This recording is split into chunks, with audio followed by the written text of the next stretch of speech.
Okay, hello, good morning, everyone. So, we will continue our discussion this morning as we proceed to week four, which is event marketing and client communication.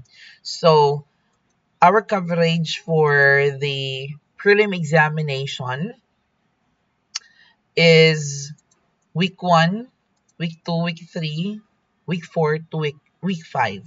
So, let's continue with our discussion this morning. So we have it here, week four. So event marketing strategies, the pre-event phase. So basically, when we have events, of course, ato agina siyang gina-market. We do marketing for our events, but there are some events that don't need marketing.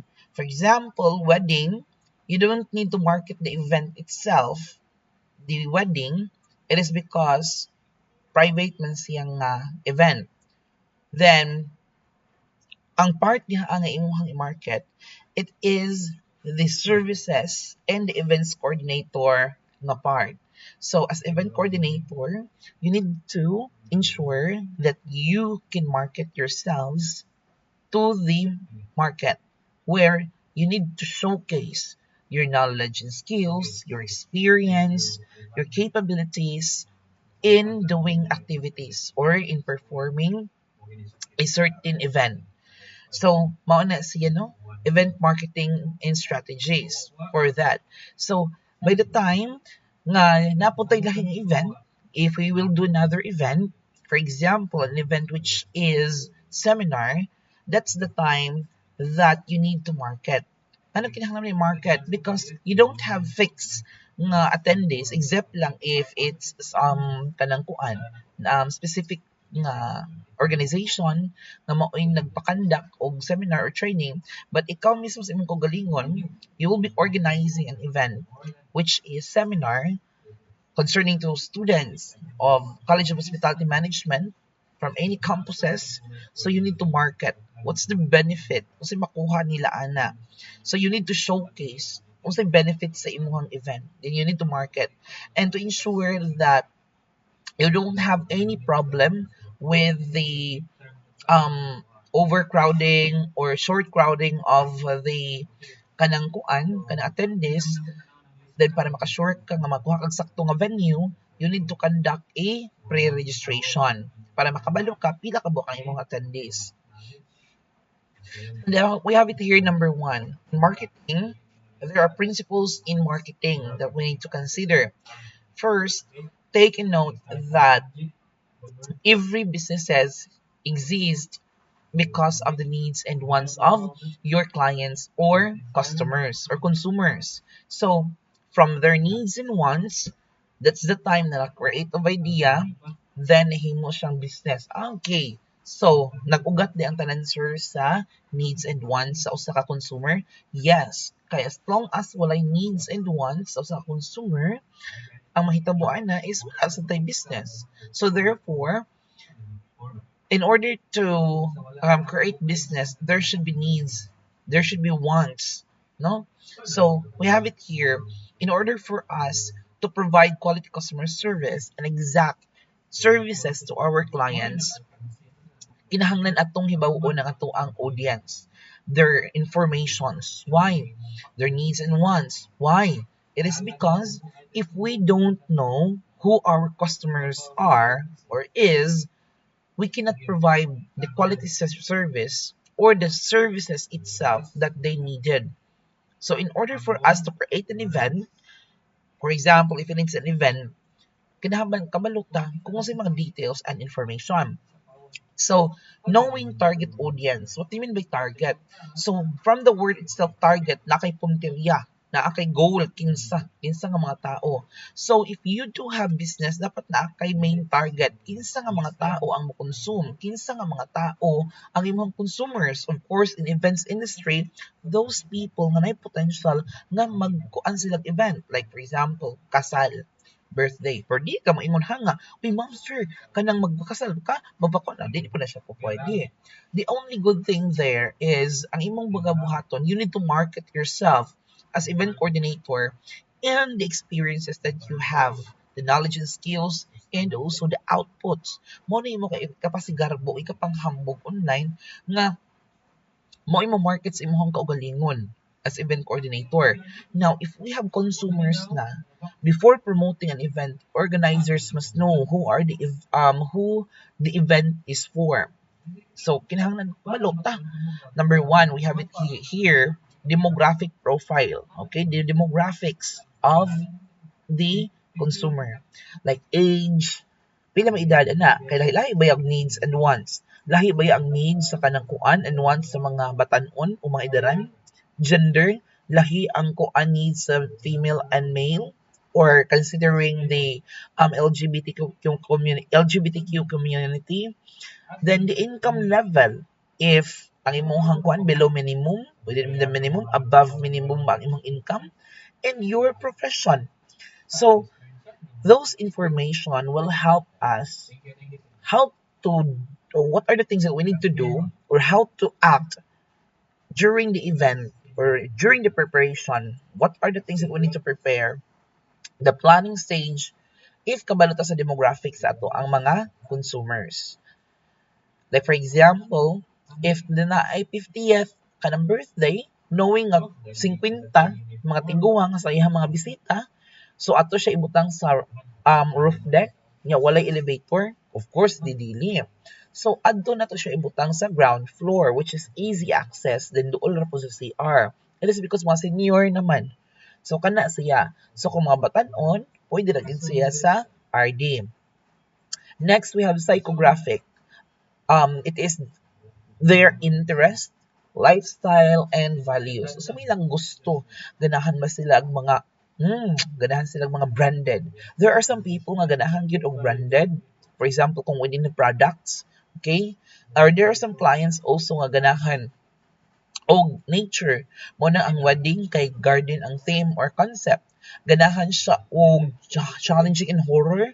Ganahan siyang concept sa wedding is horror. Diba? So we have it here, behavioral, past attendance, purchasing habits, social media usage, purchasing habits, kanang mga mahalon ang pamalitunon, mga branded ang mga palitunon. So, kana ang ilahang gusto nga mga suppliers, mga mahalon san. So, because that's their behavior, ganahan sila mga brands. Okay? So we have it here, example, for food and wine festival, the target audience may be middle to upper class professionals, age 25 to 45 who enjoy fine dining. Nganong naaman sa upper class? It is because kisa may maka-afford ang mga wine. Mahal man ang wine. And then kisa may kasagar mo inom, naa sa mga around 25 to 45 years old. So kana siya. And for the other sample, you have it there for a campus concert. The audience is student age 16 to 22, primarily from the school and nearby communities. So we have it here. Why it matters? Marketing will fail if you don't define right people. Advertising a luxury gala to students, for instance, won't bring the right attendees. Nga naman, it is because wala magtugma. Mo anang mo fail.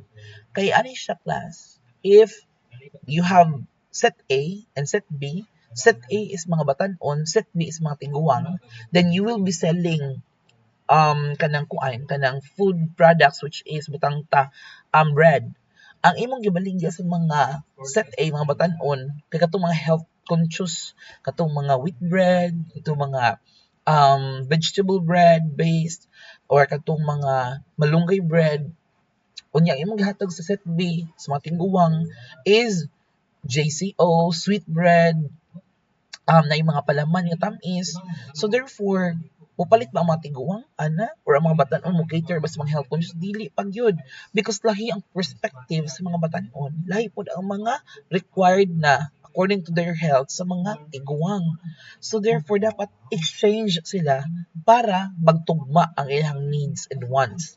Remember, the reason why nga nung na yung mga innovations sa products, sa society karon na yung mga innovation, na yung mga upgrades, it is because mag-ugat ra gyud gihapon always sa needs and wants sa ato nga clients. Next to that, we have it here, branding and messaging. So the way you present your event shapes public's perception. Event branding, it talks about with the logo, the theme, color, tagline, and visual identity. That means your logo, your theme colors, must be dali siya mahinumduman. Okay, dali siya ma-remember. Then your messaging, dali siya kanang hinumduman sad. So clear, consistent statements that highlights the event value. For example, maingon ka nga, your dreams turns to reality in in this event services. So, that means, your dreams turns to reality. Hala, nindot siguro ni sila, no? Kaya ang akong imagination, ilang mahimong in reality. So, mga inana siya. Then, the logo must be easier to remember. Para dali ka ma-search, dali ka ma-remember, dali ka mahinumduman. No, ana siya. Tone should match the event type. Formal for conference, fun for concerts. Example, you have it here. For a medical conference, branding should be professional with messaging like advancing healthcare, knowledge together. Because medical conference, advancing healthcare, knowledge together. So, okay, hala, kadto siya nga seminar ba nga nag-ingon kay katong about gani advancing healthcare inana ang iyang topic. So easier to remember and as a connection with regards to the main topic. So madani ang mga medical mga nasa mga medical industries. So another example, for summer music festival, branding should be vibrant with messaging feel the beat, live the summer. Okay, so pwede sa siya klase nga nakatagline na siya, but during sa uploading ba rin of videos or photos na baroy audio, like nabi yun, welcome to Summer Music Festival of Cordova Public College. Feel the beat, live the summer. Oh, na siya, hindi lagi tulo kay. Oh, so inana siya ang marketing. So, in tips during branding and in messaging, keep branding consistent across posters, social media posts, email, invites to events or websites. But in the Kuansan class, brand and image reputation, maintain always the quality service to ensure na mag-anam o ganindot ang inyong kanang kuan, ang brand image, ang reputation sa inyong brand mag-anam o magkataas because you're maintaining the quality customer service. And it's really hard to maintain it, but you need to ensure na kung ganahan ka mo stay longer sa industry, you need to compete well. Sir, nga na may mga ubang products, sir nga, even class A na ilang product, ang ilang product ay class A, unya baratong class A, unya ang original nga product same same na yung materials o quality sa class A, nganong mas mahal man ang katong original. It is because you're not paying with the materials anymore, you are paying with the brand image. Ang brand na imong gibayaran ana gyud kay dako naman na siya patong or taxes, no, mao nang dako sa charges. And so we have it here for the next one is digital and traditional marketing channels. So we have it here. A strong campaign usually combines digital and traditional strategies. So basically, when you do campaign, of course you have Facebook, but ang mga locals class is mostly mga flyers na ito ang ihatag. Now, there are different kanang ways how you can market during the traditional. Traditional tahauna, posters, flyers, radio, TV, press release, newspaper, word of mouth, and others. But during sa digital channel na social media, Facebook, Instagram, TikTok, email marketing, event website, even search engines, appeal sa siya, influencers and bloggers. Nganong easier? Ang anong challenge makaayo ang marketing sa una? It needs a lot of efforts, then na limitations, depends on the kanang kuan type of kanang ads or advertisement kay mo gina-provide kay kung may TV and radio mas mahal man na. Then medyo mahal-mahal sa ang kuan sa una, ang newspaper. So mga posters and flyers are good, but it's limited, di ba? Dili kay siya kuan, what if gamay pang negosyo, di siya ka-afford ana. So proceed to digital channels. Advantage kay siya class. Kaya no matter what, gamay o madako, you can campaign online, social media, Instagram, TikTok, you can just post. Diba? So mas easier. It's easy to sell. So mas dali siya. But there are things lang yun during in the marketing sa kaning kuan, kaning online, digital, na apoy mga kanang kuan class, na yung mga pros and cons, na apoy mga negative aspects. Kay careful pa sa mga link na kay naabay phishing.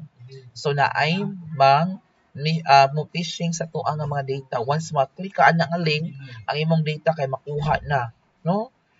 Next to that, number 4, sponsorship acquisition. When we talk about sponsorship acquisition, that means if you have an event, then you want to have a certain sponsor with that event. For example, I did a feeding program before, way back in college. Then we went to McDonald's. Then we asked them that if they can sponsor something food for the kanang kuan, for the beneficiaries of our feeding program. Then in exchange, we will just acknowledge them into our page, and also we will create a tarpaulin inclusions or inclusive nga dako ang ilahang nga logo. So that is gonna be also a sponsor, no? Pwedeng dagdag ko, pwedeng pageantry. So kana siya, mga sponsors na to, or could be even the sponsor that will hold or help kanang kuan mo imo sponsor, good main sponsor in creating an event. So number 1, step, identify potential sponsors, businesses aligned with your event, sports brand for marathons. For example, moingon ka og nagmarathon sa Cebu, okay? For example, Run IPI, ang kanang IPI, mangita po na silang sponsors, other sponsors, no? Or ang Cebu City Tourism, Run for Ecotourism, mangita na sila mga sponsors na related to industry. Like for example, mga hotels, pwede na sila mag-sponsors, nga mo akuan ba sa medal, mo kuan ba sa mga inani nga part, so ilan nang i-acknowledge. Next to that, number 2, prepare sponsorship packages. Okay, it could be gold, silver, bronze packages as a sponsor. So may benefit na ilang makuha. What they can get after that. Because that's gonna be a form of marketing in their part. Number 3, approach sponsors professionally. Send proposals highlighting what is within for them, what they can benefit, what's the goal and the importance of the event. Then deliver the value. Ensure sponsors get visibility and engagement as promised. Pwede sila mo guest dito paistoryahon, they can speak up. Okay? You have it here the example for a tech expo, organizers can attract gadget companies as sponsors by offering them demo booths and exclusive media coverage. Now we have it here number 5. Marketing related risk. What are the risks in marketing? Low turnout, wrong audience.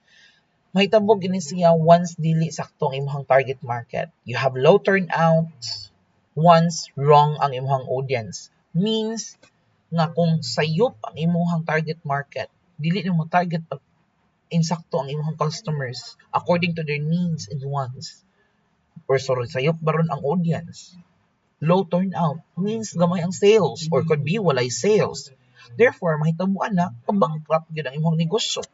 Okay? You have it here, the cause and the solution. Low turnout, weak promotion, wrong timing or communication, or wrong target market. So, solution, early and consistent marketing. Use of early bird discounts and reminders campaigns. Wrong audience, poor targeting, ads reaching uninterested people. So use audience solution. Use audience segmentation tools on social media to clarify events value, message, and distribute promotion in the right communities. So, kana siya ito pagabuhaton. Make sure you class that kana galing mura ka og target, mura kag skupidon ay panaon. So dapat targeted yun para maigo gyud siya para sure jud ka nga bullseye, no?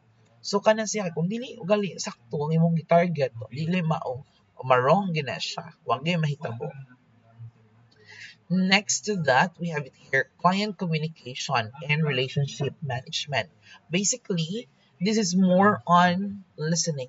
This is more on communication, active listening to our clients and customers, not only to clients and customers, but is also inclusive sa to ang mga saman, ato ang mga partners in the industry nga mo ginakuha ka suppliers, not the partners.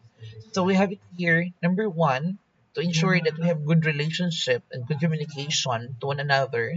Number one, what we need to do is building rapport with clients. Rapport means developing trust and good working relationship to both suppliers and clients. Nga naman, it is really needed that we must maintain good relationship and professional relationship to our clients and our partners, because always be reminded that even in the future, there are always possible, no, a prospect customers. So di na to sila inamawon. Kay pwede pa sila manghimong possible or prospect customers in the future. Malay mo, pa-birthday na. Magpa ka ng dibu. Of course, kung good in relationship mo as kanang kuan organizer to your customer, magbalik-balik yun na. Number one that we need to do is active listening. Pay attention to what the client says and repeat people points to show understanding. It is about active listening. You hear, you must understand, and you can give feedback. Then professional courtesy. Be respectful, punctual, and consistent in communication. So, dapat always communicate, dili ka on-off, on-off. Then next to that, personal connection. Remember client preferences, important dates, or past events experience. For example, a wedding planner remembers the couple's favorite flowers from the earlier meeting and includes them in the proposal, showing genuine attention. Hala, naka-remember lagi ka no. Wala bitaw ay. Ma'am, I've noticed, ma'am, that you like pink. So, I think mas ganahan na kag pink, ma'am. Kaya I've noticed nga kuan ang imong pinaka-pink, ang imong pinaka always gina-wear kung mag-meet ta. Basta ganahan ka, ma'am, atong pink or peach ang kaning kuan part or flowers. Okay? About paying attention, building relationship to our clients and professional partners in the industry. So, we have it here, managing expectations and changes. So client often request adjustment during planning to avoid conflict. Okay? Dahil mga changes, or on-time changes, or could be prior, the dates changes. But sometimes, namang way na lack na ng mga activities or mga sponsors or mga suppliers. But then if there are sudden changes, so as long as nga pasok pa sa agreement, wala pa i-violate, let's talk professionally and ensure to feedback with professionalism and accept critics with professionalism. For example, we have it here. Number one, set clear expectations early. Define the scope, timeline, and budget. Kung sa inyong expectation, ma'am, even in the kanang kuan, even in the outcome or the decoration. So kung sa expectation, dapat atong i-confirm sa ilaha. Or we can give samples, image, burn, or videos na pwede inaani, ma'am. O kani siya? Kaya there are some nga ganahan silang nga kopyahon, but of course, we must be unique in kanang decorating po, no? So, kana siya. Next to that, document agreements. Always put changes in writing, emails, update, and contracts. If na ay mga changes sa kontrata, ato ginang i-change, i-update, i-inform ang mga both parties na need ma-inform. Offer alternatives. If there are some kanang concerns, then need siya alternative, you can give alternative. Basig na pa lang option na pwede nga buhat. If a request is impossible, suggest practical options that would make it realistic and feasible.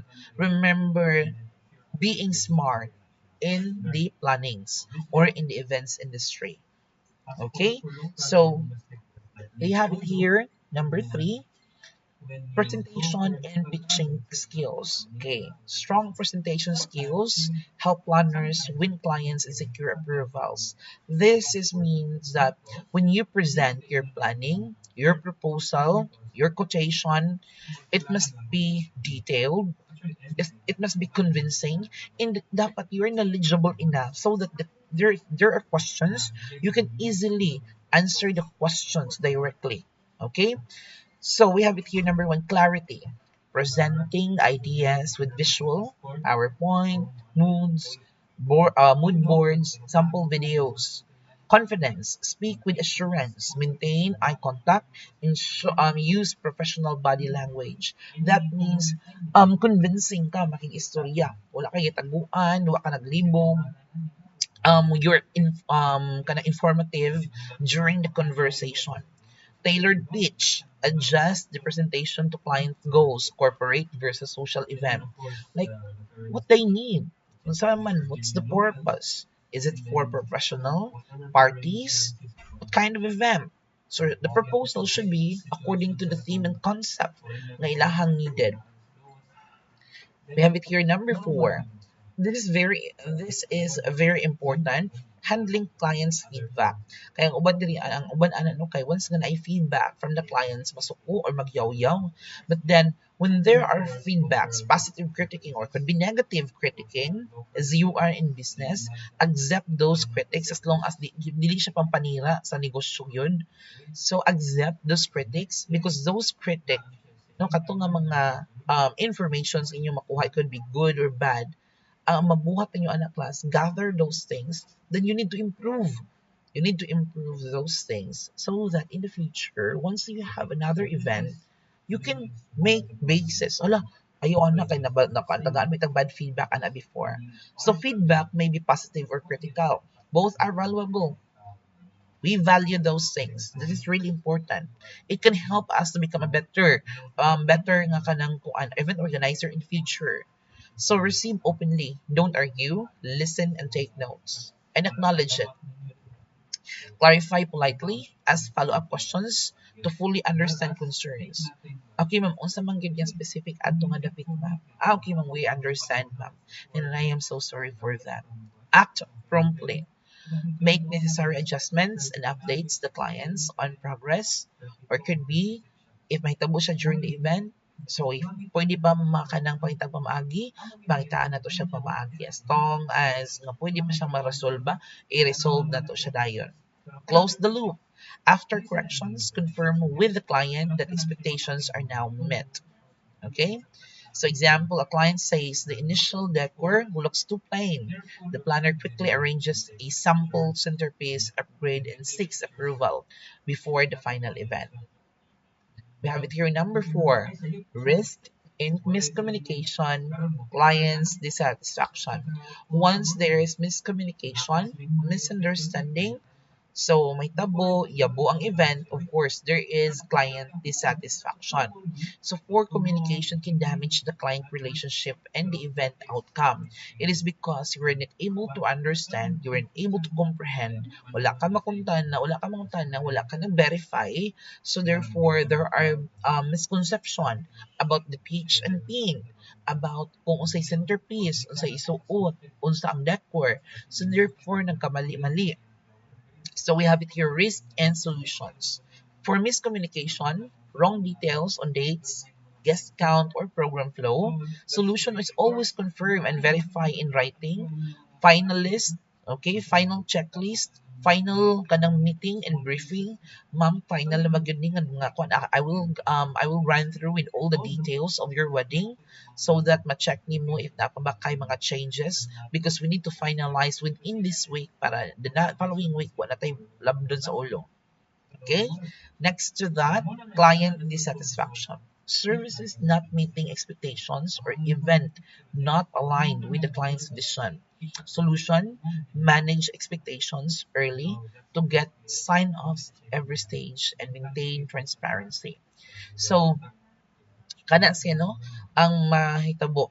So, basically in class, when we do marketing, when we go with communication, everything good in events industry, it must be with active listening. You must be smart in critical thinking skills so that you can always assist on the consumers or clients' concerns so that you can provide quality customer service. You can provide a quality event to your clients and customer. And always be reminded that once there are negative or positive critics or critic, atong buhaton, we must accept and embrace it. Instead of turning it into negative factors, consider that one as positive factors to consider. Okay, so that would be the end of week 4 discussion. So have a great day, good morning, and be blessed. Good morning.